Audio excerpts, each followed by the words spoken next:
John Holmes was to the adult film industry what Elvis Presley was to rock and roll. He simply was the king. But the life of adult film star John Holmes played out like one of his movies, full of twists and turns and plenty of sex and drugs. In this exploration, we'll peel back the layers of John Holmes's real-life saga, offering an intimate glimpse into the highs, lows, and the inevitable tragic conclusion that befell this iconic figure in the world of adult entertainment. Keep watching as we're going to delve into the real life and sad ending of John Holmes. Early life. Holmes, born John Curtis Estes on August 8, 1944, in the small rural town of Asheville, Ohio, about 25 miles south of Columbus, had a complex family background. He was the youngest of 4 children born to 26-year-old Mary June Barton Holmes, with the father's name left blank on his birth certificate. The absent father, Carl Estes, worked as a railroad worker. Mary Barton had previously been married to Edgar Harvey Holmes, the father of her 3 older children, Dale, Edward, and Anne. The couple's tumultuous relationship led to 3 marriages and divorces, documented by wedding certificators in 1936, 1945, and 1947. At the time of their initial marriage in 1936, Edgar Harvey Holmes was 35 years old and divorced, while Mary Barton was only 17. After their third and final divorce, both Edgar and Mary went on to marry once more. Mary opted to change John's surname to Holmes during his childhood. Interestingly, in 1986, when Holmes applied for a U.S. passport before a trip to Italy, his mother revealed a handwritten copy of his original birth certificate, leading Holmes to discover that his biological father was Carl Estes. Holmes's childhood was marked by a stark contrast in his parents' personalities. His mother, described as a devout Southern Baptist, regularly attended the Millport Chapel Church with her children, fostering a more stable environment. On the other hand, his stepfather, Edgar, struggled with alcoholism, often returning home inebriated, stumbling about, and even subjecting the children to unsettling scenes. Despite the turbulence at home, Holmes found solace during visits to his maternal grandparents, John W. and Bessie Barton, providing him with a reprieve from his challenging home life. Holmes's early life was marked by significant changes and challenges within his family. Mary, having divorced Edward when Holmes was just 3 or 4 years old, took her children to Columbus, Ohio. There, they resided in a low-income apartment project alongside a friend of Mary's and her 2 children. In their pursuit of financial stability, both women worked diligently as clerks and waitresses to support their young children. At the age of 8, Holmes's family underwent another shift when his mother, Mary, married Harold Bowman on December 31, 1951. Following this union, the family moved from Columbus to the small town of Pataskala, Ohio, approximately 10 miles east of Columbus. Initially, Holmes recalled Bowman being a positive influence, portraying the qualities of a good father. However, this dynamic changed with the birth of Holmes's younger half-brother, David. Bowman reportedly lost interest in his stepchildren at this point, leading to neglect and a strained relationship within the family. Holmes's journey continued as he left home at the age of 16, seeking new horizons and experiences. Enlisting in the U.S. Army with his mother's written permission, he spent the majority of his 3-year military service stationed in West Germany, where he contributed to the Signal Corps. Following an honorable discharge in 1963, Holmes set his sights on Los Angeles, a city of dreams and opportunities. In the bustling metropolis, Holmes embraced various occupations, showcasing his adaptability. His roles included selling goods door to door and working at a coffee nips factory, where he tended to vats. Ambitiously, he took on the responsibilities of an ambulance driver, and it was during this period that he crossed paths with a nurse named Sharon Gebanini in December 1964. Their connection blossomed, leading to marriage in August 1965, coinciding with Holmes turning 21. As Holmes delved into employment as a forklift driver at a meatpacking warehouse in Cudahy, California, unforeseen health challenges emerged. The repetitive exposure to the freezing air within a large walk-in freezer, juxtaposed with the scorching desert-hot air outside, triggered severe health problems. Holmes faced a pneumothorax of his right lung on 3 separate occasions during his 2-year tenure at the warehouse. Tragically, Sharon experienced health complications as well, enduring the heartbreak of 3 miscarriages within the first 17 months of her marriage to Holmes. These personal challenges added layers of complexity to Holmes's life, shaping the trajectory of his experiences and laying the groundwork for the chapters that followed. John Holmes breaks into the adult film industry. Following stints as an ambulance driver, shoe salesman, furniture salesman, and even a door-to-door brush salesman, Holmes's quest for a fulfilling career seemed elusive. However, fate took a turn when he ventured into a poker parlor in Gardena, California. Legend has it that it was within the confines of this poker parlor's bathroom that Holmes had a fateful encounter with Joel, a professional photographer. In the serendipitous meeting, Joel recognized Holmes's unique attributes and suggested that he channel his natural talents into a more lucrative avenue. Thus began Holmes's foray into pictorials and nightclub performances, where his earnings surpassed his wildest dreams. Throughout this transformation, Holmes managed to keep his burgeoning career in adult entertainment a secret from his wife, Sharon. Oblivious to her husband's newfound endeavors, she believed Holmes to be an average working-class individual. The revelation of Holmes measuring his penis and enthusiastically embracing his unconventional career path marked the moment when he finally disclosed his extracurricular activities to Sharon. Expressing his desire to make adult film his life's work, Holmes conveyed his aspiration to be the best at something. Convinced that his sizable anatomy could propel him to stardom, he embarked on a journey into an industry that was gaining prominence in the cultural landscape of the 1970s. During this era, pornography was making its way into mainstream cinemas, with erotic movies becoming more commonplace. Adult film stars were attaining fame comparable to that of mainstream actors, and references to the industry were becoming part of popular culture, even finding a place in the banter of renowned figures like Johnny Carson and Bob Hope.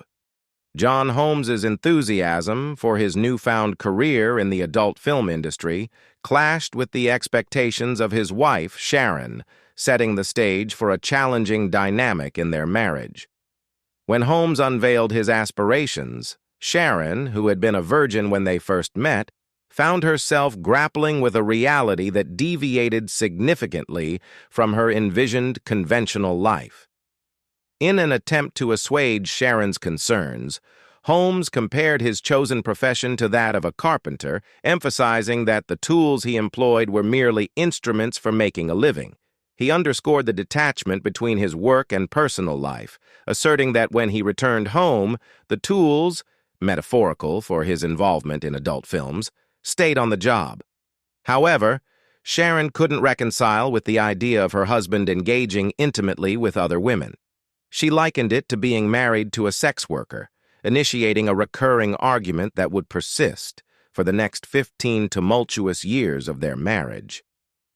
Despite her discontent with Holmes's career path, Sharon's love for him kept her by his side until the strain became unbearable, leading to their eventual estrangement. Film career. Navigating the intricacies of John Holmes's early career in the adult film industry proves challenging due to the elusive nature of accurate film credits. The ad copy of the era seldom explicitly named him, and when it did, the use of inconsistent aliases further complicates the task. An illustrative example is found in an early Swedish erotica brochure from 1973, where 5 loops featuring Holmes each bear a different name, highlighting the ambiguity that surrounds his filmography during this period. The turning point for Holmes came in 1971, when his career gained significant momentum with the inception of a porn series centered around a fictional private investigator named Johnny Wad. Bob Chin, a key figure in Holmes' career, took charge as the writer and director of the series. The initial success of the film Johnny Wad created a fervent demand for more installments, prompting Chin to deliver Flesh of the Lotus in the same year. Subsequently, a majority of the Johnny Wad films were crafted under the creative helm of Chin and produced by the Los Angeles-based company Freeway Films. The landscape of the adult film industry underwent a transformative shift in the early 1970s, with the unprecedented success of films like Deep Throat, 1972, Behind the Green Door, 1972, and The Devil and Miss Jones, 1973. This marked a period where adult content transitioned into popular culture, attaining a level of chic acceptance despite the ongoing legal debates surrounding its legitimacy. Holmes found himself entangled with the law during this juncture, facing charges of pimping and pandering. However, he reportedly managed to evade a prison time by taking on the role of an informant for the Los Angeles Police Department, LAPD.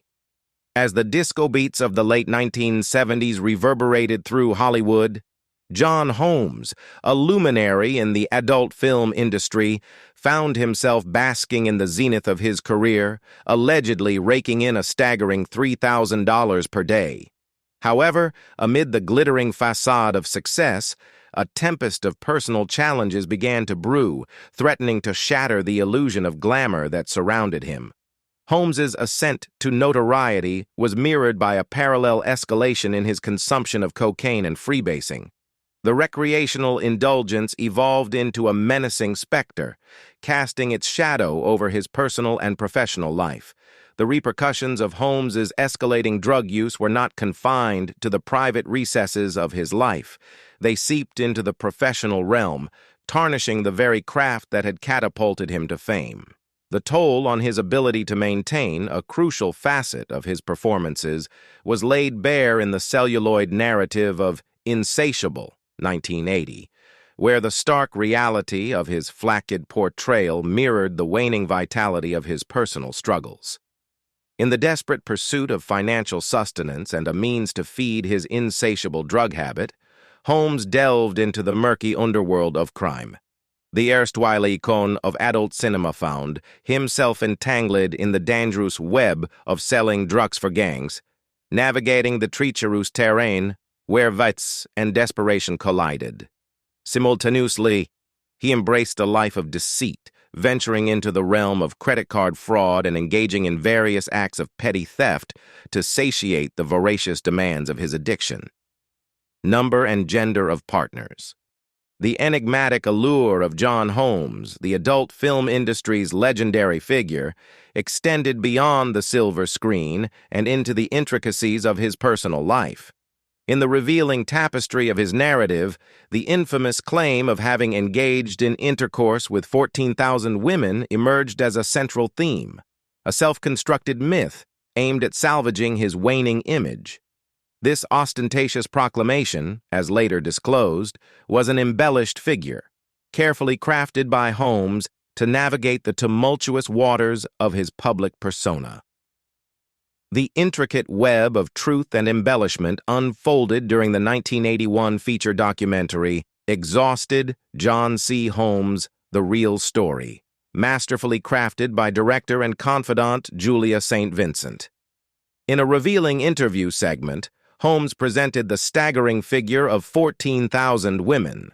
However, as the layers of his complex persona unraveled, it was disclosed that the number was, in reality, a clever exaggeration, with the actual count standing at 13,195, an astonishing figure by any measure. Holmes, in a candid moment with psychologist Vonda L. Pelto, who counseled him in 1982, humorously acknowledged the embellishment, shedding light on the intricate dance between reality and perception that defined his tumultuous life. Yet, even as Holmes playfully admitted to the exaggeration, the true extent of his intimate encounters remained shrouded in mystery. His ex-wife Sharon, after his demise, stumbled upon a footlocker plated in 24K gold leaf, concealing photographic references to Holmes's private work.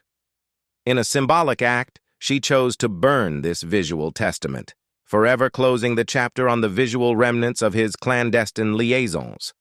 Holmes's performances, while predominantly heteronormative, embraced diversity, including at least one venture into the realm of homosexual feature films.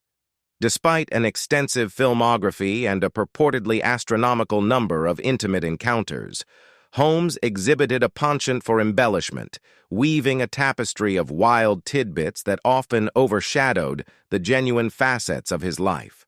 In the realm of self-invention, Holmes painted a vivid picture of academic prowess, claiming to hold several degrees from UCLA. This assertion, however, was just one layer of the intricate mythology he wove around himself. Astonishingly, he asserted that he had a stint as a child actor on the iconic show Leave It to Beaver, adding a touch of Hollywood glamour to his narrative. One of Holmes's most audacious claims revolved around his physical endowment, a purported 13.5-inch penis. According to his narrative, this colossal attribute not only dictated his choice of undergarments, rendering regular ones obsolete, but also, in a bizarre twist, had allegedly caused harm to individuals. During the peak of his career, John Holmes took his notoriety to another level by claiming that he had his prized possession insured by Lloyd's of London for a whopping $14 million. Adding a humorous twist, Holmes boasted about being insured for $1 million an inch, creating a sensationalized reputation for his most famous anatomical feature. Amidst his flamboyant claims, there was a persistent controversy surrounding whether Holmes ever achieved a full erection. Despite evidence from much of his early work that clearly showcased his ability to attain a substantial erection, the adult film industry of the 1970s circulated a jesting rumor. According to this industry banter, Holmes was purportedly incapable of achieving a full erection due to the idea that the blood flow from his head into his penis would cause him to pass out. Fellow film actress Annette Haven chimed in on the debate, asserting that Holmes's penis was never particularly firm during intercourse, likening the experience to doing it with a big, soft kind of loofah. Well, the latter claim turned out to be unfounded. The fascination surrounding Holmes's anatomical prowess became a central element in his fame, glory, and eventual downfall. Drugs and the Wonderland murders. In the twilight of 1980, the intriguing story of John Holmes took an even darker turn. A chance encounter with Chris Cox, owner of the Odyssey nightclub, marked the beginning of a series of connections that would intertwine Holmes with the notorious Eddie Nash. Nash, a formidable figure in the Los Angeles nightlife scene, was not just a club owner but also a reputed drug dealer with establishments like the Starwood nightclub under his control. Around the same time, Holmes found himself entangled with the Wonderland gang, a notorious group of heroin-addicted cocaine dealers. Their headquarters, aptly named Wonderland Avenue, nestled in the wooded Laurel Canyon neighborhood of Los Angeles, became the epicenter of their operations. Holmes, not a stranger to the drug trade, became a key player in the gang, frequently peddling narcotics on their behalf. However, Holmes's descent into the criminal underworld took a perilous turn when he pilfered money during drug runs and consumed more than his fair share of the gang's illicit substances. This indiscretion placed him in hot water with the Wonderland gang, forcing him to take drastic measures to secure his safety. In a desperate bid to save his own life, Holmes divulged critical information to the gang's leaders, Lind and Ron Launius. The information provided by Holmes was explosive. He disclosed the location of a significant stash of drugs, money, and jewelry owned by Eddie Nash. This revelation set the stage for a meticulously planned robbery that unfolded on the fateful morning of June 29, 1981, a heist immortalized in cinematic portrayals such as Boogie Nights and Wonderland. Despite his absence during the actual robbery, suspicions loomed over Holmes, and Nash, feeling betrayed, sought retribution. Holmes, coerced into admitting his involvement and fearing for the safety of his family, found himself reluctantly aligned with Nash's enforcers to exact revenge against the Wonderland gang. In the early hours of July 1, 1981, the aftermath of the vengeance unfolded gruesomely. 4 members of the Wonderland gang were discovered brutally murdered, with a 5th barely clinging to life in their Laurel Canyon abode. Holmes's alleged presence during the bloodshed left a chilling mark. A left palm print, not bloody as initially reported by the media, was found on one victim's headboard. However, the extent of Holmes's direct participation in the killings remains shrouded in ambiguity. The legal saga of John Holmes unfolded when he was brought in for questioning in July 1981. Despite suspicions, Holmes was released due to a lack of concrete evidence. Uncooperative with authorities, he spent nearly 5 months on the run alongside Dawn Schiller before being apprehended in Florida on December 4, 1981, by former LAPD homicide detectives Tom Lang and Frank Tomlinson. Extradited to Los Angeles, Holmes faced the judiciary in March 1982, charged with personally committing all 4 murders. The subsequent trial, spanning 3 intense weeks, captured public attention. On June 26, 1982, John Holmes was acquitted of all murder charges, with the exception of contempt of court, a verdict that marked a landmark moment in American jurisprudence. Notably, this trial stood out as the first murder trial in the United States, where videotape evidence played a pivotal role, later life and death. Following his release from L.A. County Jail in November 1982, where he served time for contempt of court, John Holmes wasted no time in resuming his adult film career. However, the landscape of the industry had shifted, with the emergence of a new wave of adult film stars and the proliferation of cheaply made videotapes saturating the market. While work was still available, it was no longer as financially rewarding as it once was. During the 1980s, most of Holmes's contributions to feature porn films and videos amounted to little more than cameo appearances. Holmes's personal struggles persisted, with his off-and-on battle with drug addiction continuing to cast a shadow over his life. Despite these challenges, he managed to maintain a presence in the adult film industry, adapting to the evolving dynamics of the market. In February 1986, Holmes received a life-altering diagnosis. He was found to be HIV positive, a revelation that came 5 or 6 months after testing negative for the virus. According to his second wife, Lori Holmes, John claimed to have never used hypodermic needles, expressing a profound fear of them.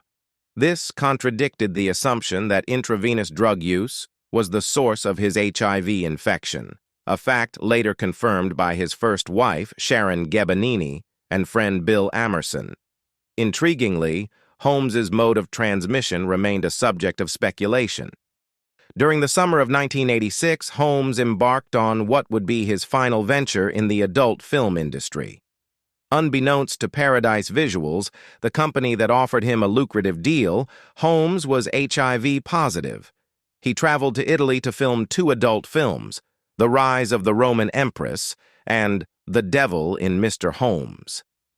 These movies gained notoriety when it was revealed that Holmes consciously chose not to disclose his HIV status to his co-stars before engaging in unprotected sex during filming. To conceal the true nature of his failing health, Holmes falsely claimed to the press that he was battling colon cancer. In the midst of his health struggles, Holmes married Lori Rose on January 23, 1987, in Las Vegas, confiding in her about his AIDS diagnosis. In the last 5 months of his life, he remained hospitalized at the VA hospital on Sepulveda Boulevard in Los Angeles. John Holmes succumbed to AIDS-related complications on March 13, 1988, at the age of 43. The official cause of death, according to his death certificate, was cardiorespiratory arrest and encephalitis due to AIDS associated with lymphadenopathy and esophageal candidiasis. Following his passing, Holmes's body was cremated, and his ashes were scattered at sea off the coast of Oxnard, California, by his widow Lori and his mother Mary. Charitable work. While Holmes was infamous in certain circles, he also dedicated considerable time to charitable causes, particularly those related to the environment. His involvement with Greenpeace and his active participation in campaigns and door-to-door fundraising for charities like Save the Whales and Save the Seals showcased a different facet of his life. Hobbies. Holmes found joy in activities like clay sculpting, woodworking, and outdoor pursuits such as beach visits, camping, fishing, and hiking. Holmes retained his foreskin and was uncircumcised. Business activities and endeavors. In 1979, John Holmes, alongside his younger half-brother David Bowman, ventured into a new business endeavor by opening a locksmith shop in Los Angeles. This shop was managed by Bowman, and they decided to complement it with an attached used goods store named the Just Looking Emporium. The creative moniker was coined by Sharon Gebanini, and the Emporium's management was entrusted to Dawn Schiller. However, the promising venture faced challenges due to Holmes's deepening drug addiction, which not only diverted his attention from procuring inventory for the Emporium, but also drained its working capital. Sadly, the Emporium ultimately faced closure, shutting its doors permanently by the end of September 1980. Schiller noted that during this period, David kept his part of the business open, while John removed our inventory and sold it all for coke. Post his 1982 murder trial and subsequent acquittal, Holmes embarked on a business partnership with his friend, manager, and associate Bill Amerson. Together, they established a production company named Penguin Productions, providing Holmes with the opportunity to showcase his diverse talents, writing, directing, and performing. Holmes featured in 7 out of Penguin's 20 productions between 1985 and 1988. Seeking permission to use the name Johnny Wad from his former director and friend Bob Chin, Holmes reprised the iconic detective role in the Penguin production titled The Return of Johnny Wad, 1986, marking one of his final contributions to the adult film industry.